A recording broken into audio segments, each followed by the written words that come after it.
স্বপ্ন নিয়ে নানা সংস্কৃতিতে নানা ধরনের বিশ্বাস প্রচলিত আছে।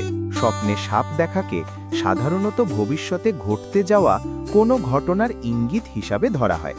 সাপ দেখার ধরনের ওপর নির্ভর করে এর অর্থ বিভিন্ন হতে পারে। এখানে কয়েকটি প্রচলিত ব্যাখ্যা বলা হলো। ভিডিওটি ভালো লাগলে সাবস্ক্রাইব করবেন আর লাইক শেয়ার করতে ভুলবেন না। চলুন ভিডিও শুরু করা যাক। যদি সাপ শান্ত থাকে বা আপনাকে আক্রমণ না করে, এটি জ্ঞান, নিরাময় বা পরিবর্তনের প্রতীক হতে পারে।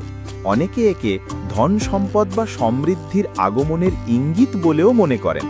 যদি সাপ আক্রমণাত্মক হয় বা আপনাকে ভয় দেখায়, এটি আপনার জীবনে থাকা কোনো বিপদ, ভয় বা দুশ্চিন্তার প্রতীক হতে পারে। এটি কোনো লুকোনো শত্রু বা এমন কোনো সমস্যার ইঙ্গিত দিতে পারে যা আপনি এড়িয়ে যাচ্ছেন।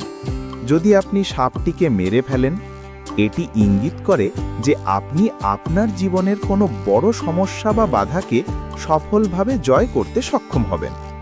যদি সাপ আপনার চারপাশে জড়িয়ে থাকে, এর অর্থ হতে পারে আপনি কোনো জটিল পরিস্থিতিতে বা সম্পর্কে আটকে আছেন যা থেকে বেরিয়ে আসতে চাইছেন।